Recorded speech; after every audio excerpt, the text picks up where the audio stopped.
অনেকে ছোট লাফ দেয়, এখান থেকে লাফ দেওয়ার কলিজা আমার হয় নাই, তবে আমি এখান থেকে লাফ দিছি। আসসালামু আলাইকুম গাইস, অনেকদিন পরে মতলব উত্তর, এটাকে বলা হয় পাম্প হাউস, গাজীপুর বলে। তো এখানে এসে দেখতেছি যে নতুন করে এটা রং করছে এই জায়গাটা। আর এই জায়গাটাতে আমার সামনে দেখতে পারতেছেন কত সুন্দর একটা পুকুরের মতো, আর সামনে হচ্ছে মতলব ধনাগদা নদী।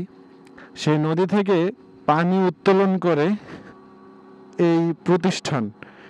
এটা হতে পারে সরকারি হবে, যেহেতু মতলব উত্তর বেড়িবাঁধ বাংলাদেশের ভেতরে 2 নাম্বার, তো এটা সরকারিভাবে ছাড়া সম্ভব না।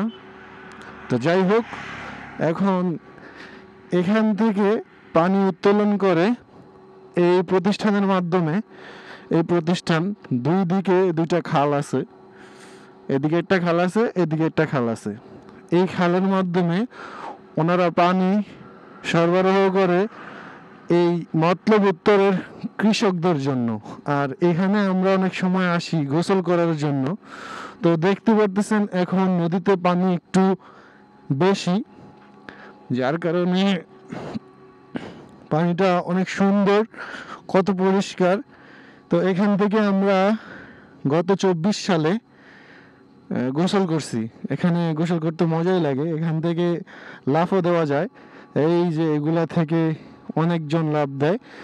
এছাড়াও আমার মতলবেতে বাড়ি, আমার মতলবেতে থাকি গানটার মধ্যে আমি যে ভিডিওটা অফিসিয়ালভাবে আপলোড করছি আমার ইউটিউব চ্যানেলে, সেখান থেকে দেখবেন যে এই জায়গায় একটা ছেলে দাঁড়ায় আর এই জায়গায় দাঁড়ায় লাফ দেয়। ওই ভিডিওতে দেখবেন, যারা যারা আমার এই মতলবেতে বাড়ি, আমার মতলবেতে থাকি গানটা দেখছেন, তারা কিন্তু দেখবেন যে এখান থেকে 3টা ছেলে লাফ দেয়। আমি চিনি না ওনাদের, যদি আপনারা ভিডিওটা দেখেন কমেন্ট করবেন। তো এই যে গাছটা দেখতেছেন, এই গাছটা থেকে অনেকে ছোট লাফ দেয়, এখান থেকে লাফ দেওয়ার কলিজা আমার হয় নাই, তবে আমি এখান থেকে লাফ দিছি। তো জায়গাটা অনেক সুন্দর, বিশেষ করে দেখতে পারতেছেন এখানে কচুরিপানা যাতে না আসে সেজন্য এখান থেকে এটার লোকজন ওইখানে বাদ দিয়ে রাখছে, যার কারণে কচুরিপানা আসতে পারে না। আর পরিবেশটা অনেক সুন্দর, 2জন বন্ধু ওই যে ওইখানে বসে আছে, জায়গাটা অনেক সুন্দর। আমরাও আসি এখানে গোসল করার জন্য। তো আপনারাও চাইলে আসতে পারেন। আমি আজকে একলা একলা আসলাম এই জায়গাটা, এসে দেখতেছি যে এটা রং করছে অনেক সুন্দর। রং যে করছে, রঙের একটা গ্রাম বের হইতেছে। তো আমরা একটু সামনের দিকে দেখাই আপনাদের, যাই সামনের দিকে। একটা খাল আছে, মানে ওনারা খাল বানাইছে।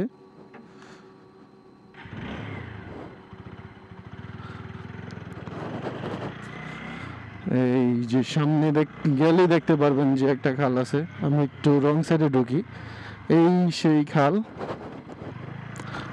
তো এই খালের মাধ্যমেই ওনারা পানিগুলা সরবরাহ করে। দেখতে পারতেছেন খালের পানিগুলা কত সুন্দর, তাই না? এখানে আপনি চাইলে গোসল করতে পারেন। আমার দেখা মতে এই জানুয়ারি মাস শেষ, ফেব্রুয়ারি মাস, যখন বেড়িবাঁধের কৃষকরা আপনার এই যে করে ফসল চাষ করে, তখন তারা এই খালগুলাতে পানি ছাড়ে, আর এই পানি নিয়ে আপনার কৃষকরা ব্যবহার করে। এই যে দেখতে পারতেছেন পানি যাওয়ার ব্যবস্থা, মানে ওইদিকে পানি ঢোকার জন্য এই যে একটা গেট আছে, এগুলো পাকা করা গেট। তো ওই দেখেন ওইখানে আবার ছোট আর একটা খাল, এগুলা দিয়ে পানি ঢুকে যায় বেড়িবাঁধের জায়গায় জায়গায় ঢুকে যায়। দেন তারপর এখান থেকে মনে করেন যে এগুলা নিয়ে ওনারা ব্যবহার করে।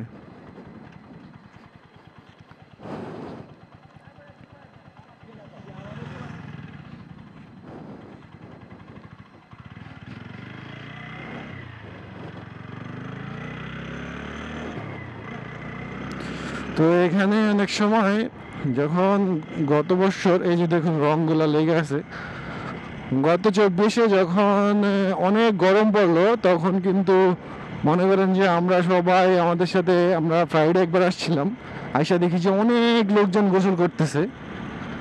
হ্যাঁ, তখন আইসা মজা পাইছিলাম। আমাদের এলাকা থেকেও কিছু ছোট ভাই বড় ভাই সবাই আসছিল, আমরাও আসছিলাম। তো আইসা এখান থেকে লাফাইছি। এই জায়গাটা অনেকটা সুন্দর, বলতে পারেন যে ছোটখাটো একটা সুইমিং পুলের মতো। এখানে অনেকেই আসে। এই যে জায়গাটা, এই যে এখন হচ্ছে শীতকাল, যার কারণে শীতের শেষ হয়ে যাইতেছে, আবার শীত করে রাত্রে। তো এখান থেকে আর কি সুন্দর করে গোসল করা যায় এই খালের মাধ্যমে। এখানে পাকা করা, তো আমরা ওইখান থেকে লাফায় টাফায়া এখানে আইসা মনে করেন যে গোসলটা করি। জায়গাটা সুন্দর আছে কিন্তু।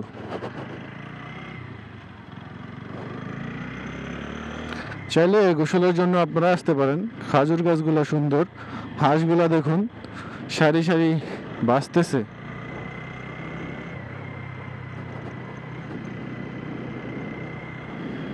এই যে দেখুন এখানে একটা মসজিদ, সুন্দর একটা কাটলা, তারপরে একটা ব্রিজ আছে, মানে অন্যরকম একটা পরিবেশ।